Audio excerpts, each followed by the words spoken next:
to do, and we want to get started right on time. And I'm Scotty. And I'm Shannon. And I want to start with a surprise. Scott didn't know about this. I wrote a poem. Okay, I want to start with this poem. This comes from my heart. I'm not a poet. But I wrote it late in the night last night. It came to me. It woke me up. This is for our hearts to take in. Peace has arrived. A new field of energy accompanies its arrival. Each one of us empowered, stepping into his or her higher self, brighter self. Peace's march goes onward, taking us with it, within its allness. Here we are of one accord. There's no longer dissent, which is no longer even a possibility.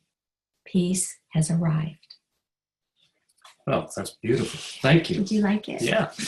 And I want to give you an overview of this course because I'm just going to... Do you want to introduce ourselves first? Sure. Go ahead. You can see who's in charge here, can't you? Well, as you probably know, I'm Shannon Peck. And who are you? Keep going. This is Scotty. And we're a couple that approaches life from the heart and even a spiritual approach. So you're going to have a lot of influence from that. We consider the topic of peacemaking a sacred topic. There's honor in it. And for the next 10 weeks, we're teaching a powerful 10 skills to create peace that we hope you'll find peace starts showing up in your life, in your relationships. It'll be on your mind. It'll appear and give you extra help when you weren't even consciously thinking of it, because we're starting a conscious stream together here. And you'll find creating peace will be on your mind and be more possible as we come into this together and talk about the peace skills that elevate relationships and moods and well-being and everything. You know, the real thing is, to me, this is what's in my heart, is that instead of peace being some, oh, that's impossible, or some huge wad of energy that you don't quite know what to do with, that our goal is to enable you to walk away from this course with 11 very specific peace skills. And each one is completely manageable and intelligent. And I'm going to show you those right now because I want to give you an overview of the course. So we're going to be going through all 11 of these skills. So don't freak out looking at this. This is masterful. This is the master guide. Well, it's something, as a peace master, you want to know what's going on. You want to know the process. And this is what's going on in peace. And we're going to be dealing with this Envision piece, the first one over here, today. And then we're going to go number 2, decide to set in motion, get the feelings out. And you can, this is on the website. It's also in the chat window. You can download it. And when we send out the link for the recordings, it'll be in that as well. If you don't know how to open the chat window, you just go down to the bottom of your screen and click on chat window. So, you know, we're also, after we go through all 11 of these skills, we're going to talk about how do you have peace within? Because even in the midst of conflict, that's one of the ingredients of a peace master, is they have peace within. Yeah, and even with some people, you can't make peace. Maybe they've passed on. Maybe you're divorced. Maybe they're no longer in your life. So how do you get peace within? Really important. Yeah, it is. And one of the questions that comes up, I'm going to go back here again to this. And I want you to look at the bottom where it says moving from conflict to peace. And they know how to get the screen, right? Yeah, but if you're on audio, we're going to tell you these things. This is a huge, huge learning point, that peace is not the absence of conflict. So many people think they're in a, let's say they're in a divorce proceedings, they're in a business things where they're not going well or they're in conflict with themselves, and you feel, oh my goodness, how is this ever going to end? And you just wish for a break from the conflict. Well, that break from the conflict is not peace. That's just neutrality. So if you look at it, on one end of the spectrum is anger and hate and revenge and physical violence. And then you have internal anger, not yet expressed as physical violence. And then you have, moving a little towards neutrality, distrust, doubt, and fear about the other person. So Not about yourself. that's not peace. Yeah, or about yourself. As peace develops, you have a tentative, wary agreement, either spoken or unspoken, that we're going to work things out, a growing acceptance of each other or of another person's point of view, mutual solutions, and justice start showing up. That's when it gets really beautiful. Yeah, and this is what peace is. And then, of course, love and the expression of your highest self. So that's, I'm going to come back and stop sharing the screen. That's what is important to know. So we're not just looking for the absence of conflict, we're looking for the presence. I mean, you look at our marriage. It's not the absence of conflict that defines our marriage. It's the presence of equality and a caring and compassion, many, many other things we're going to get into. So we want to help you shift this morning from wherever you are with the conflict that you signed up for. Whatever was that trigger that made you sign up for this course, whoever you were thinking about, your boss, your spouse, your friend, sister, brother, whatever. We want to help you shift right away, beginning with a peace skill. And so today we're going to talk about envisioning peace. That's the first peace skill of the 10, envisioning. So in thinking about envisioning, I think first of all of a possibilities mindset. So let's get into that mindset of it's possible. Just shift into it's possible. I don't know how on earth we're going to create peace with that person that's in your life that's been driving you crazy. Or you're so angry at, or you've been so upset about, there's been so much conflict. We don't know how that's going to happen. The how is not important. The important part right now is to introduce to yourself a possibility mindset that it's possible. It's possible. So we start with an intention in that possibility. My number one intention with my biggest conflict is, fill in the blank. What comes to mind? My number one intention for this conflict in my life, maybe it's to just calm down. Maybe it's just to start living with some peace. That's an intention. That's a wonderful intention. Or to be non-reactive during a conflict. Wouldn't that be great? So you're not actually contributing to the fuel. Or that you don't have to yell. That's a wonderful intention. So there's no wrong intention. It's just begin with some intention that's headed towards peace. And so I want to ask you a question. On a scale between 1 and 10 right now, to what extent do you feel peaceful today, this morning? Just check in for a minute. To what extent do you feel peaceful today? You might be, and 10 being very peaceful. You might feel it a 6, an 8, a 1, or a minus 86. Whatever it is, we'd like for you to shift wherever you are into a higher concept of what's possible without knowing how. Just to admit, well, I'm going to set an intention that peace is possible. I don't know how, but I'm going to move into the possibility framework. So let me ask you another question.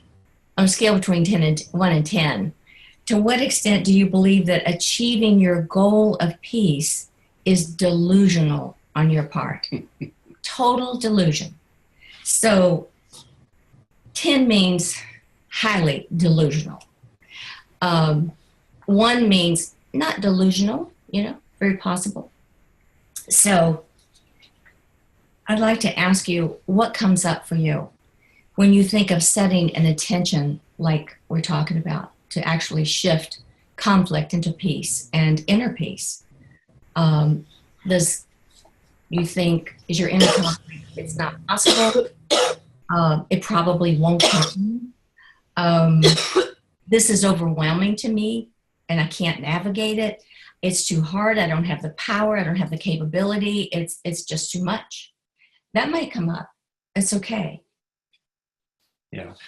Well, I can tell you when I've had experiences where I thought peace was delusional in my previous marriage.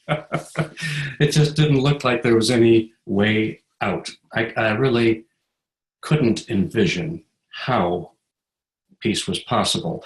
And I think when we look at some of our large mentors in peace, when you look at Martin Luther King, for example, and imagine him looking out before he was assassinated, but just during this whole time at all the racism that was so rampant in America and that he was facing and his supporters were facing, it looked hopeless. Yeah. It looked hopeless. It didn't stop him. I think of one of our other mentors, the Dalai Lama, he lost his country. I mean, violently. And how are you going to get no hope, really, of getting it back? And that is where the possibility mindset has to transcend what looks like the evidence. So here was Dalai Lama without a country, Martin Luther King with all the racism, and me in a terrible marriage. Being a peace master means that you open yourself to the possibility that there is a solution without knowing what that solution is. Another thing that we're more accustomed to is the word hope. I guess I lived in my 18-year marriage previous to Scotty in hope of the possibility of peace. And as an outcome, it grew me like nobody's business. I grew and grew and grew. I kept resourcing within myself, sourcing ways to create more peace, to be a better person, to understand what was the problem with all the conflict. And so I grew, and that possibility actually dissolved into divorce after 18 years. But not without growing me tremendously. Yeah, and I remember you telling me that you would have never left him because you were always, your expectation, your goal was that somehow the marriage would work out. And then he left you for another woman. But that wasn't the outcome that you were. And that really raises an important issue, that when we get focused on outcomes, the way we envision something happening at the end, an outcome, that's a mistake as a peace master, because you want to go larger than the outcome. Yeah. You don't want to cling to the idea that the outcome of this conflict is they're going to apologize and they're going to come up to you begging to forgive them. May or may not happen. So that's not what we're discussing as a possibilities. We're going much broader, much bigger. Yeah. Because growing peace will grow you. It will grow you into a very beautiful person. I feel more beautiful when I have created peace. There's just a beautiful feeling that I held my temper. I didn't say what was on my mind. I waited. I paused. All the things that you hope you'll do. And it's a beautiful way of living, a beautiful way of being. And another way to put it is that at this, if you understand this, you're like halfway down the road of being a peace master, is that peace is never about the outcome. It is about the process. And what we are encouraging ourselves to do and going to be teaching in this course is to help you become a peace master and a master of the process. And when you look at peace as a process, it's a lot easier to calm down. Yeah. Last month, I had an extremely challenging month. And I had to practice peace. It was with every effort, every ounce I had, over and over and over. I'm the caretaker for my daddy, who's 97, who's been doing great till recently. But last month he had surgery. It was complicated. We had to depend on so many people for help, nurses, attendants, and then going into a nursing home. I must have dealt with 150 people, and I was with him every day, and some nights. So the frustration, because he would be in pain, and I would go out into the hallway and push the button, and look for somebody. And, pain is a very urgent thing, and I want to protect him. I want to help him. And so when most of the time someone came, right away, which is wonderful, a big relief. And I was tense. It was a stressful situation. But I remember one night I had been waiting for a nurse for a couple of hours, and they were really busy. And so finally I went to the nurse's desk, and I was about to blow. And I had already thought about what I was going to say. It wasn't going to be good. I just needed to blow. And so I walked up there, and I asked the nurse my name, and they said, "Oh no, she's gone off her shift. I'm the new nurse." And I thought, are you kidding me? I've waited for over 2 hours. And now I'm going to talk to you. And I looked at this man, and I said, "Just a minute." And I looked off into the hallway, and I thought, okay, Shannon, you're standing here. Are you going to be walking away embarrassed that you lost it, that you said things you wish you hadn't, that you blamed or whatever, that the harshness came out of you, of all this anger, which really, and in that moment, as I looked away, I remembered to take a deep breath. And I took a deep breath, and I came back, and I looked at that man, and I said, "I'm having a really hard time right now. I'm really, really frustrated. And I've been waiting a long time for someone to hear me. Can you help me?" And speaking from my heart like that, that man just turned into just a great, wonderful, loving, compassionate, listening ear for me. And in no time at all, we were working together and really making progress on looking at Dad's chart and coming up with some ideas to help him. And it just turned out so beautifully, rather than, what I really wanted to do. And I had so many extreme challenges like that over periods of weeks, or every day, really. So I wanted to share that with you. So setting the intention, holding that possibility open, that you can walk into a situation that you're so aggravated about, and you're so tired of, being in that situation and that same old aggravation.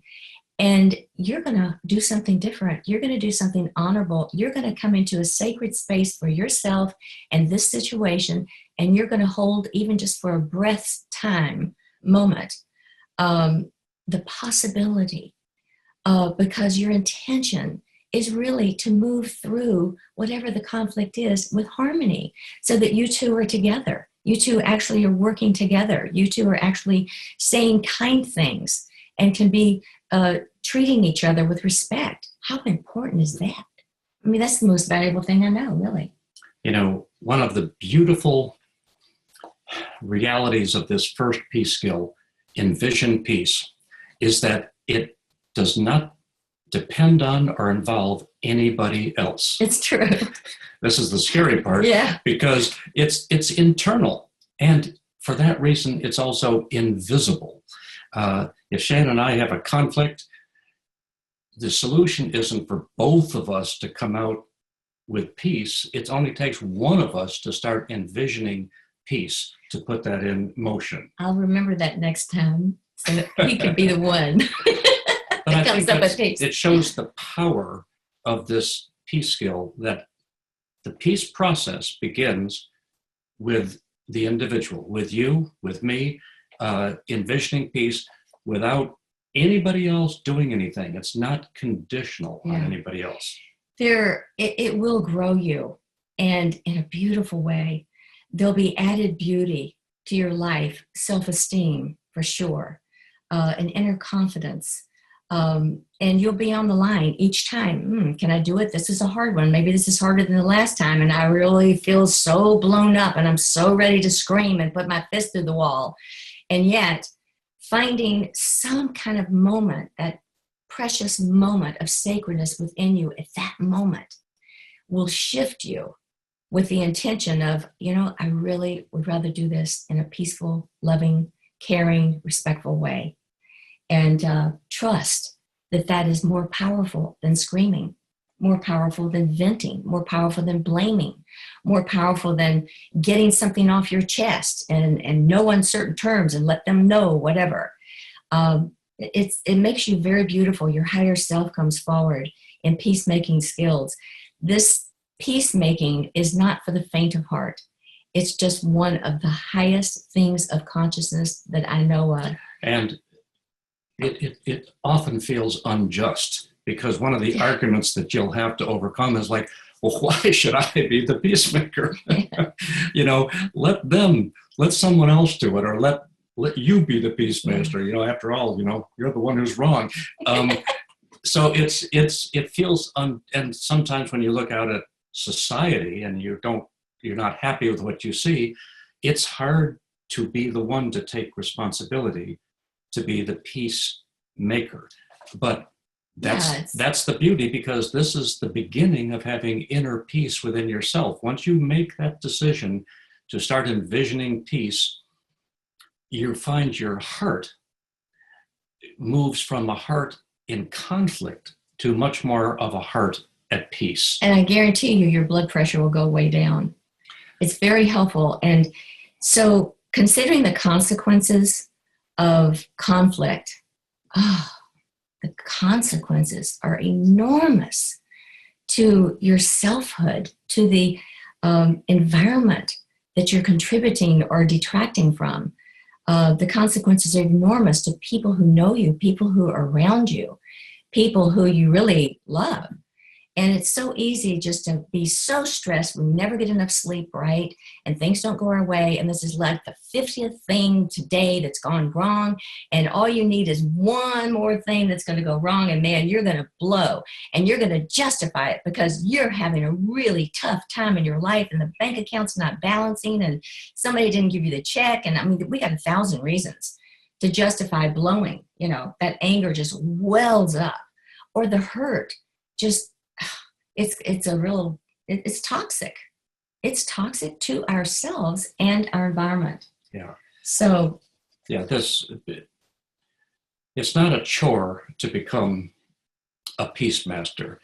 It may feel like that, but it is like a divine invitation to come into who you really are, who you want to be. Well, be it now. This is the opportunity. You know where you are in your notes? I know exactly where I am, even though I'm way off.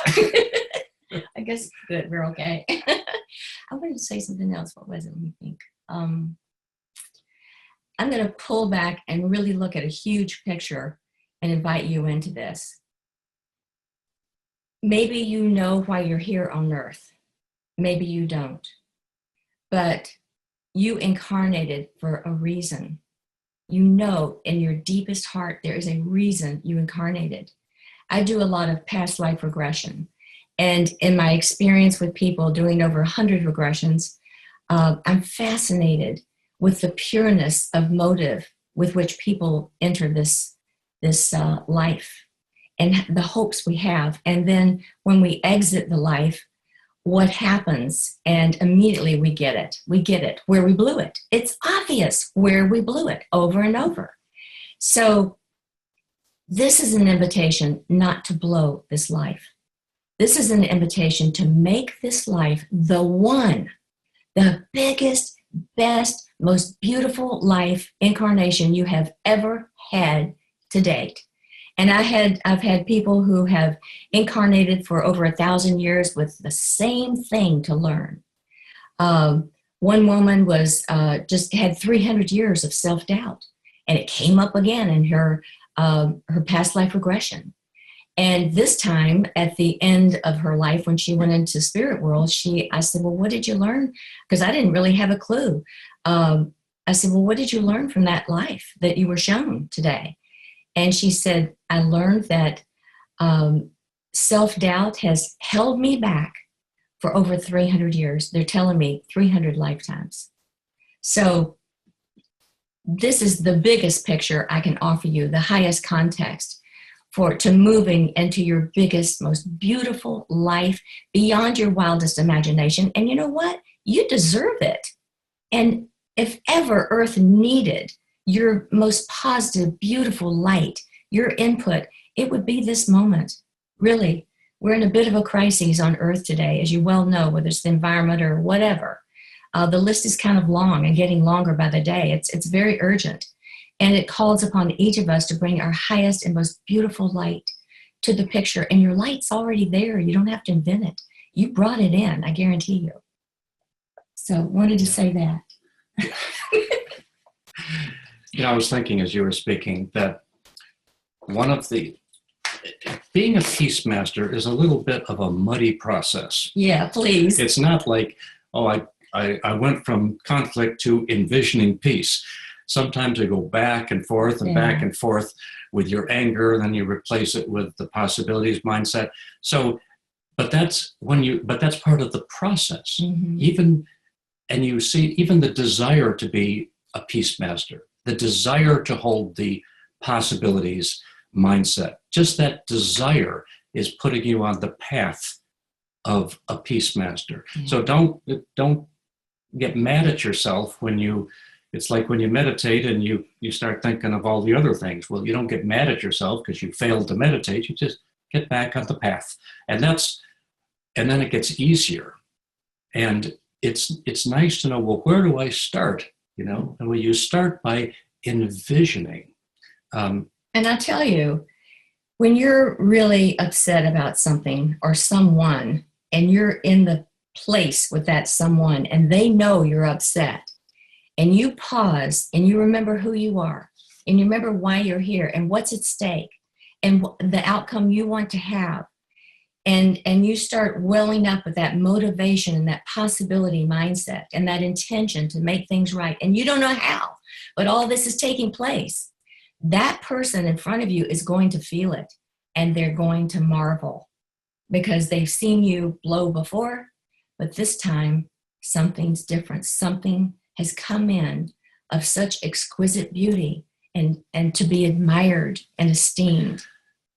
An example of that, a beautiful example of that, is the Dalai Lama. Yeah. And I want to just share something with you because he inspires me, and I'm sure you as well.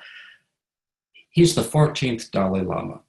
And when he was 25, he lost his country. Violently. So he's 81 now, and for 58 years, he's been without his country. So you could say, well, what good is being peaceful? But what do we know the Dalai Lama for more than anything else? Is for his joy yeah. and his happiness. His laughter. And his laughter. And when you think of the Dalai Lama, if somebody said, well, you think of the Dalai Lama as a success or a failure? It's almost like a joke to ask that question because of course he's a success. And do you think it was easy? But not by measuring outcomes. And I want to show you something that I think is pretty thrilling. This is from the Dalai Lama's own site, thedalailama.com. I just went there last night and saw this. Was new to me. But notice it says that his life is guided by three major commitments. The promotion of, I'm going to read this for those of you who are on audio, the promotion of basic human values or secular ethics in the interest of human happiness. That is lofty. Now, notice that doesn't have to do with outcomes or form. How much do we love him for that? Yeah. What an intention. And his another major commitment is the fostering of interreligious harmony. And the last one, the preservation of Tibet's Buddhist culture, a culture of peace and nonviolence. So this is how this to me is an example of possibilities mindset. He doesn't say, here are my 3 outcomes that I want to achieve in my lifetime. Yeah. Get Tibet out from China, all this kind of stuff. It's much broader, and in terms of the possibilities thinking, notice the how is missing. Yeah. How's it going to happen? It's the what. How am I going to get home? How am I going to get Tibet back? How am I going to restore my country?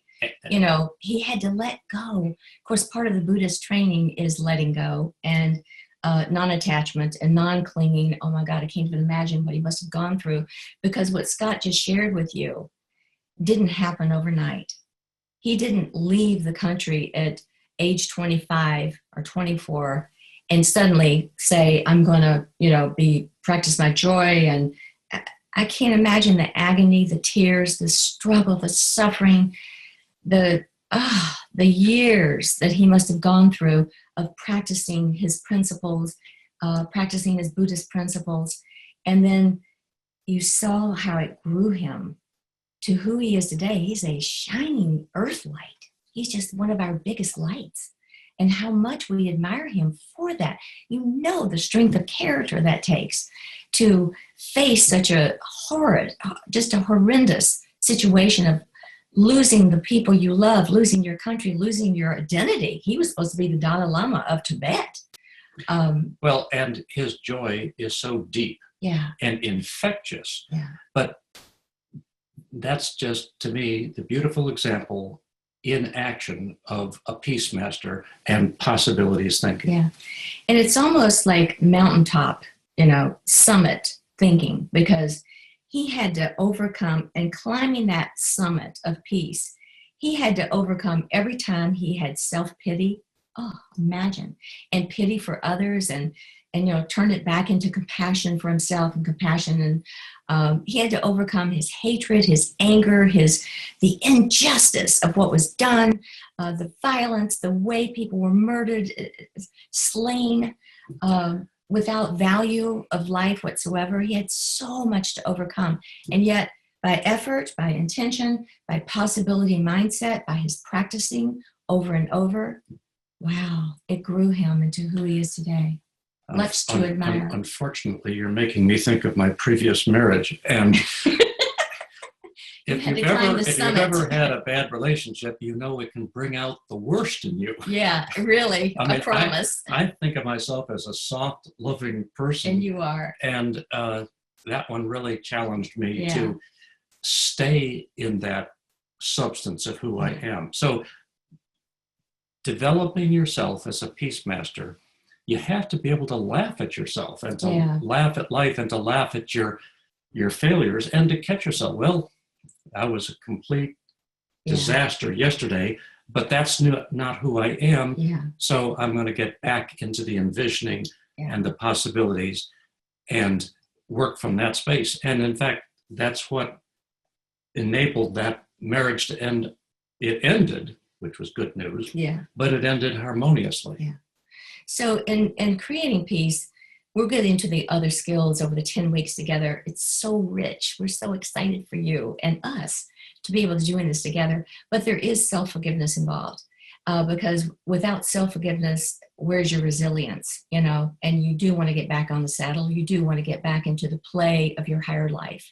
So important. Would you like for me to talk about visualization? I would indeed. I was supposed to do this about 10 minutes ago. Now, what if I said no? What would you say? I'm going to talk a little bit about visualization. And then I'm going to lead you through a visualization of your own. And then we're going to open it up for the last probably 15 minutes or more to you. If there are questions, we're going to open up the chat room. What's on your mind? What's happening? As you can imagine, there's not a lot of time to go into a person's individual story. So we're going to manage this as best we can and try to be guided to be fair and appropriate for the entire group. There's a lot of people online here. So I want to talk about and invite you into another practice for the envisioning, and that is visualization. There's a lot of science behind visualization, and that's why top Fortune 500 executives practice it. They're coached in it. Professional athletes are coached in it. Visualization, really important. And if you don't have this down, this is the day that we want to introduce you to it or remind you of it so that you can bring that back into play, because it's a power. So when you imagine, here's what happens. This is some of the science behind visualization. When you imagine yourself doing something, such as creating peace, you're in that moment, you're getting ready to blow, and you think, I wonder if I could create peace. You've opened the door. When you imagine it, it turns on part of the brain, parts of the brain that are actually used in performing the activity of peace. You actually have ignited, you've opened a door in your brain. And so envisioning peace, you're actually moving towards peace. So envisioning is very important. Visualization actually can create neural pathways in your brain that weren't there before, that sets you on a new course and create some grooves in your brain to return to over and over that will work for you. So peace building actually builds your ability, your strength, your inner strength and resolve to make peace successfully. Kind of like building grooves, not just in your brain, but in your soul. Yeah, even better. And heart. And visualization works on an unconscious level and activating creative powers of the brain, parts that you don't even know about are happening. The process is in motion. So that visualization enables your brain, and I love this part, enables your brain to notice available resources that you hadn't noticed before and start bringing into your conscious awareness those things that will help you to achieve your goal of creating peace. So visualization is really important. It's like the available resources. There you were about to blow with this Yeah. new nurse, but as you took the moment to get into more peace, you also noticed that there he was as a loving presence. Who knew? You know, as a stranger to me, it's a lot easier to blow on a stranger, right? Or maybe not. But he was a resource that wasn't even visible. Yeah. In the anger. And you know, I know he felt my energy coming at him. I know he felt me. I know, who wants to be around that? You know, he could have looked down at his desk or picked up the phone and act like he was on the call, or he could have, you know, been distracted and left. I really honor him for staying present and facing the problem with me, because I was in great need of help, and his compassionate heart enabled us to move forward at that time. Really important. So studies show that visualization, the practice of daily visualization, is what really gets the big results. So we want to invite you into a daily visualization practice. So let's do this.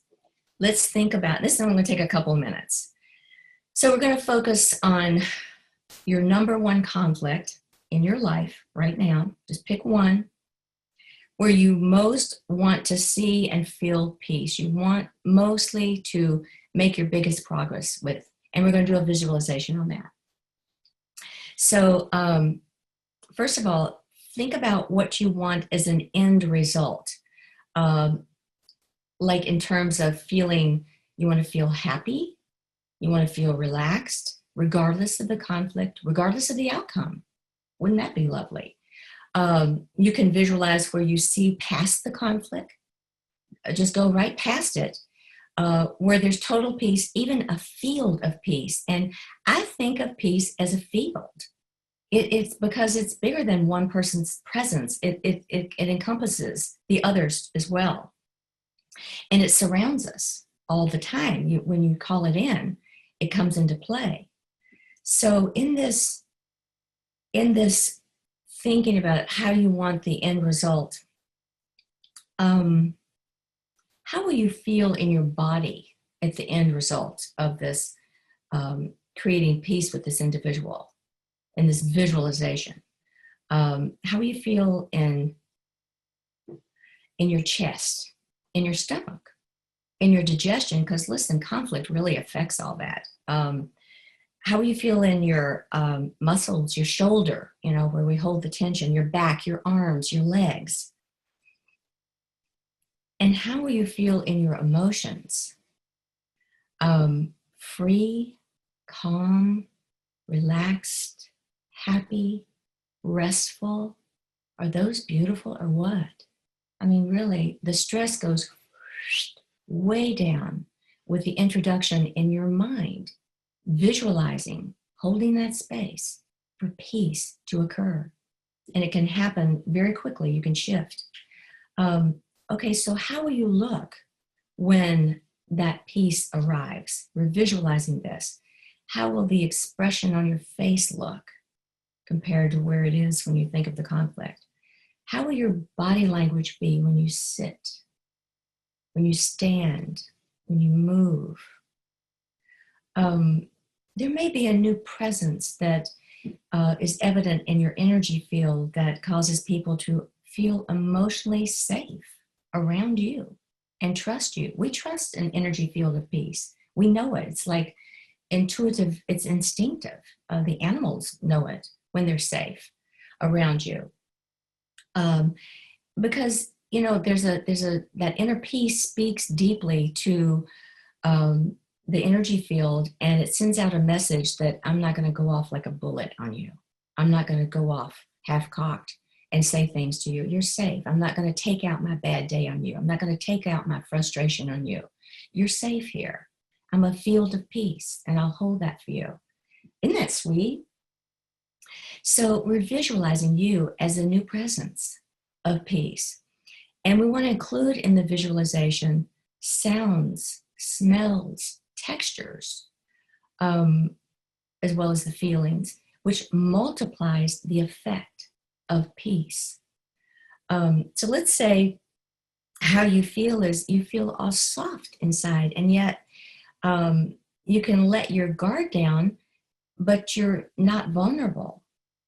You don't have to be defensive and flinching around and on attack and fight or flight. You actually can visualize yourself feeling soft inside while feeling very strong and relaxed and peaceful. Your new freedom smells a certain way. And I was thinking about this last night. How does peace smell to me? It smells so fresh. It's like inviting the warm sun on my face, my body. It smells fresh, like a breeze, a gentle breeze, or springtime. It's just so fresh. Let's say you feel like giving yourself some special time. So let's visualize that, where you're actually offering yourself kind attention. When was the last time you gave yourself kindness, kind attention? And you said, okay, now for the next few minutes or this morning or whatever, I want to really be kind to myself. I want to give some attention where I feel special.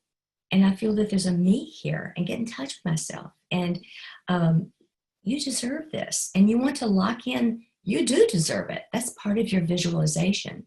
Of course you deserve it.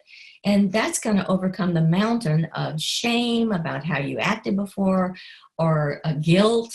We all have that, over who we're not and who we wish we were and how we wish we could be. We're going to climb that mountain over and over and over and stand proudly on the summit, all lit up in your relaxed, beautiful state of being a field of peace. So beautiful, your highest self, on point, marching forward into that light that you know you came to bring, and that you know that you are exuding even as we speak here. Even as I'm leading this visualization, I can feel it. I can feel your synergy. Can you feel it, Scotty? I just feel you. I feel like we're lighting up the world with it. It's very beautiful. So let me just mention what's missing in the visualization and what's no longer present.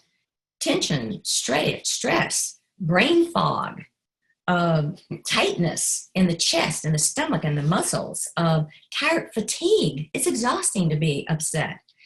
Irritation, high emotions of anger are all justified. How much fun is that? It's just not fun. You came here to play too, remember? All the guilt, shame, remorse, those awful feelings that don't belong to you in the first place. The imagined conversations of telling someone off, that's gone. That's gone. There's no place in your visualization. Isn't this a beautiful visualization to repeat each morning, like after your shower or getting dressed? Write it down, listen to it over and over, and let it become a part of you, because we're really calling that part of you into peace. That is your destiny. Peace is your destiny. You would not be on this call if peace were not your destiny. I guarantee you that. So this is very empowering. So before we take questions, and by the way, there's a chat area at the bottom of your screen. You can just go down and open the chat window and you can type a question. But I want to make a couple summary points that I think are important.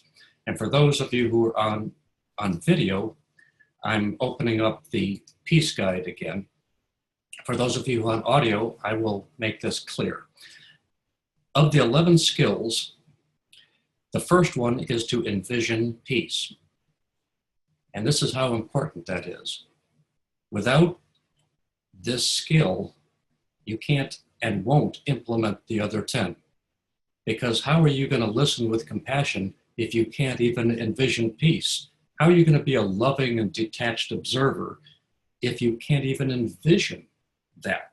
So envision the possibility. So you might even jump into a conflict because your heart's moved in some way and you're led to say something loving. Well, you're into loving speech, which is way down on the line, like 1, 2, 3, 4, 5, 6, 7, peace skill number 7. But what's happened is you shifted into envisioning peace because you started with loving speech. I think it's exciting to me. Does that make sense? Yes, it does. I think it's exciting to me. Of course, peace is muddy and you can do any of these skills in any order you want and all over the place. However, to recognize that peace begins with you alone and involves no one else is incredibly powerful. And it's an internal skill, it's invisible. When Shannon was there getting her anger to go into a more loving place, that was all happening within her. It was invisible to anybody else. So it's exciting to know you have that power. I want to emphasize that peace is not about how. I sometimes think of how as the form. How is my soulmate going to appear? When will I get this job or not? How will this relationship end? How will this country be less divisive? Those how questions, as much as we want to figure out what the how is going to be, is not the way a peace master approaches things, because you're working at a much bigger arena, which Shannon calls a field, which I think is very accurate. The much bigger arena of just opening to the possibilities and the knowledge that peace is inevitable when you begin the process. So if you start envisioning peace, you are starting something that is inevitable. I challenge you to spend 3 minutes watching a video of the Dalai Lama without being caught up in the contagion of his smile, joy, and his heart, because it's part of the process. Let's open it up. Let's see what's going on in the chat room. Well, can we do that, or do you have something to say? We've got I have 10 minutes. A couple more points. Okay, good. I'll be quiet. I'll be peaceful. Yes, that's what you say here. I'll okay. But in many ways, envisioning peace, another way of it's calling you to surrender to the light, to surrender to your highest self. You know what that is. You've been in touch with it in your reflections and your meditation. So as you surrender to that light, which is you just naturally move into the space of envisioning peace. So, and sometimes you have to just think of it like a swimming pool. You're going to dive in to that light, and then you become immersed in the water. Yeah, but not until you make the dive. So I think this is exciting. Now you're ready to be a peace master, and you don't have to know how it's going to happen or even if it's going to happen. You're just putting in motion, you're orchestrating a process that is going to lead to higher well-being, definitely for you and most likely for everyone else around you. So to ask a question, let's see, raising you your can hand. type it in the chat thing. Who Do would they like know how to get to the chat room? You go down to the bottom of your screen and click on chat, and then you can type there. Or I'm going to right now do something kind of, how do I unmute everybody? Oh, there we have. Oh. All right, here's a question. And I'm not going to give names. Well, I am so viscerally reactive to betrayal that I have a difficult time when people in my women's group don't see it and make excuses and bypass to focus on the positive.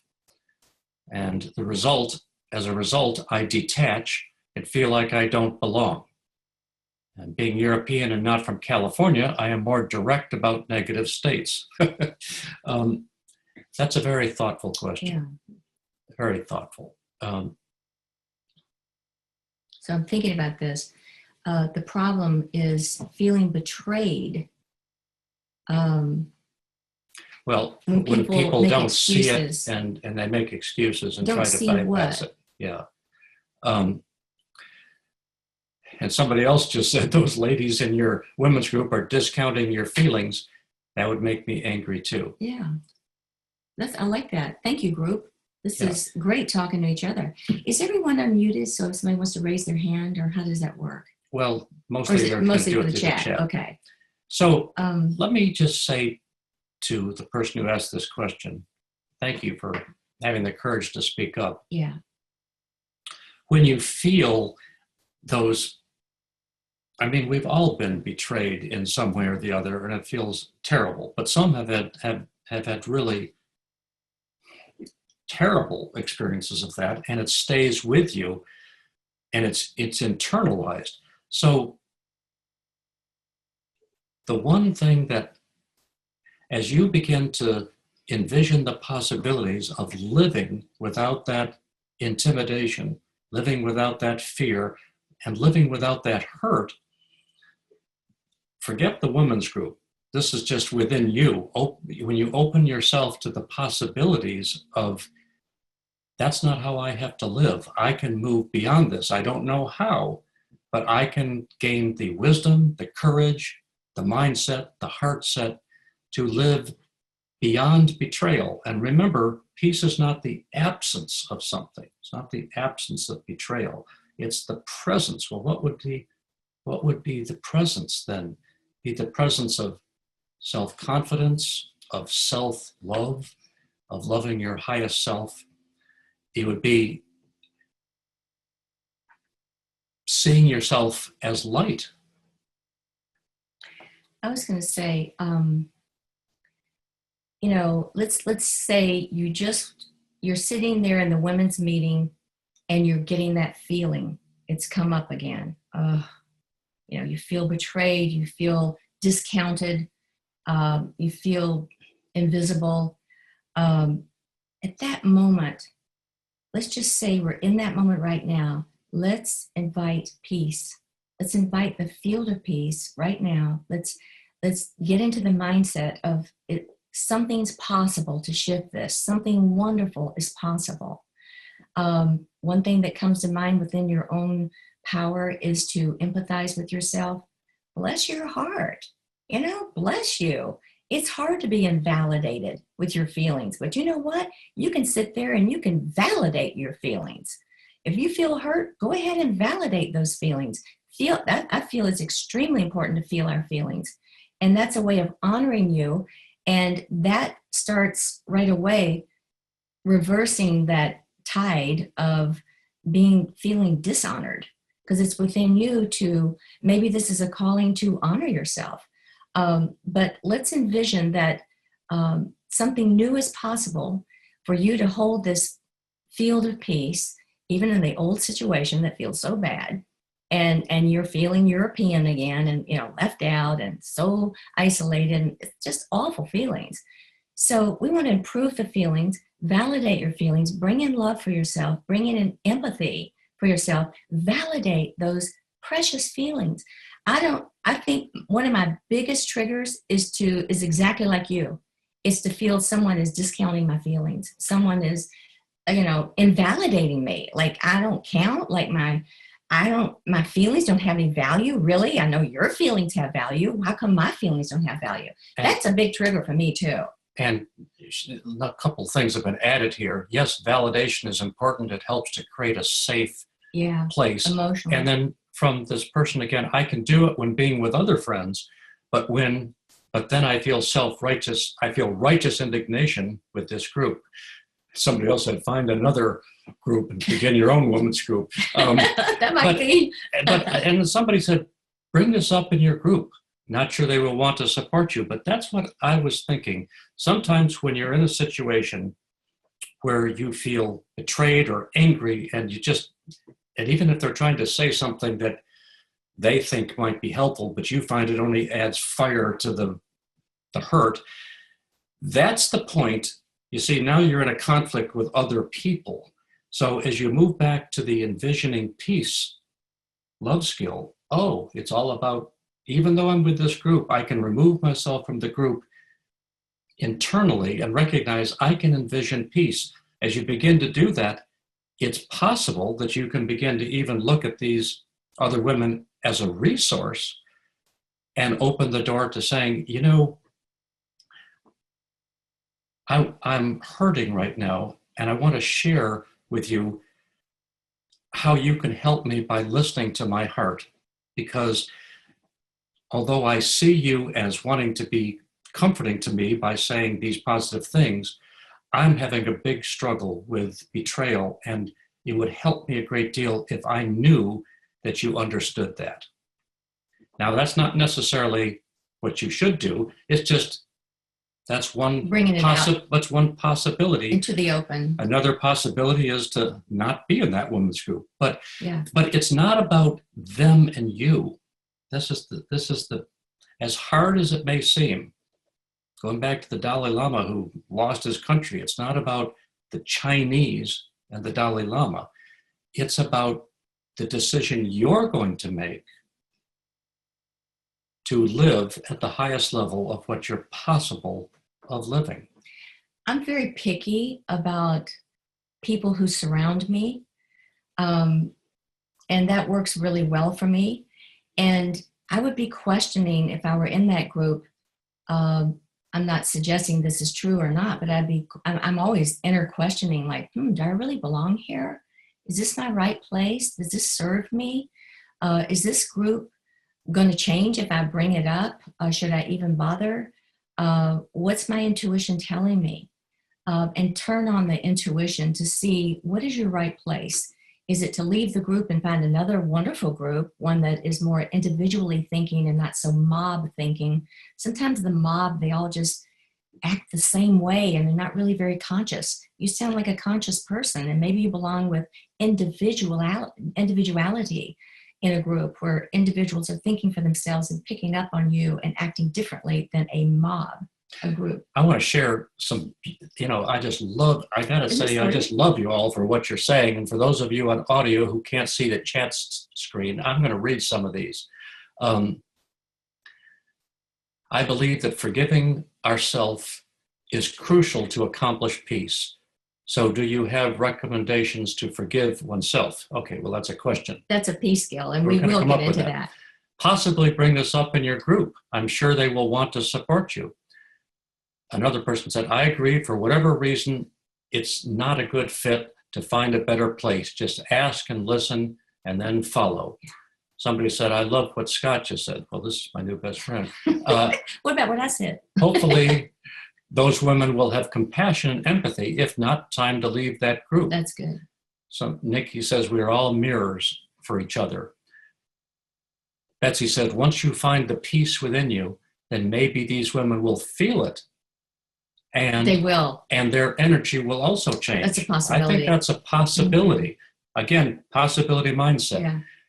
I remember about 10 years ago, I'm in real estate in my occupation. And talk about having clients that you don't feel there's a value fit or that are using you or Disrespectful. I made the decision 10 years ago to only serve clients where there's a value match and where I like them and they like me.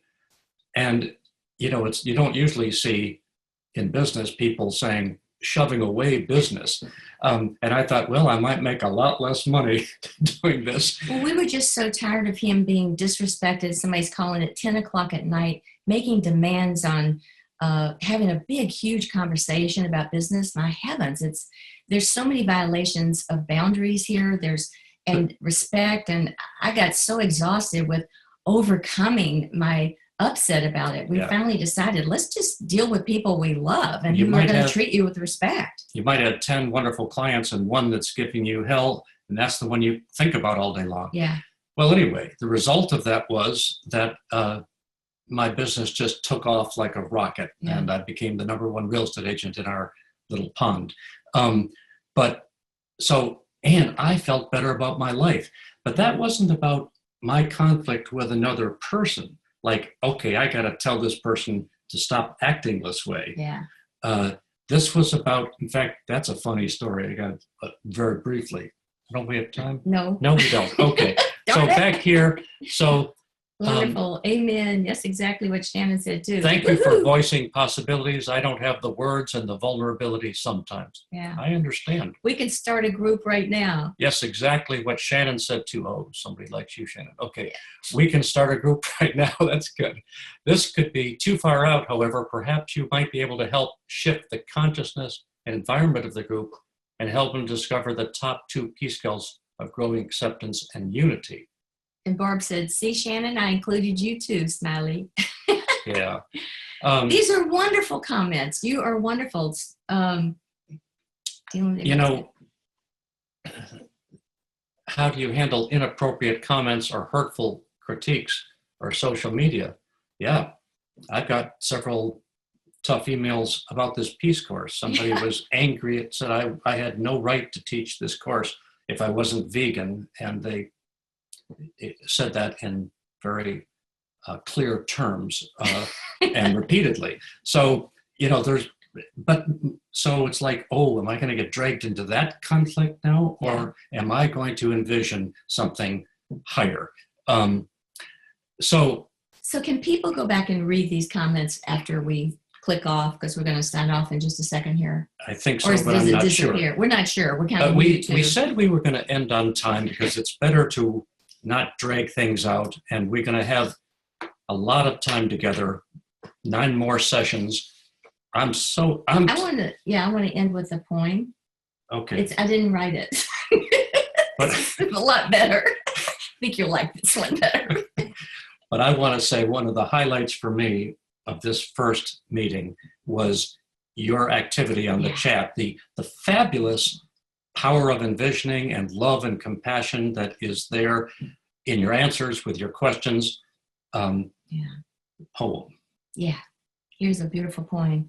I was thinking about peace and our Native American friends who had the peace pipe. It was part of their ceremonial, everyday living activity. Really important, very sacred. And then Longfellow wrote in Hiawatha the following poem. It's very brief, and you can say another comment if you want to.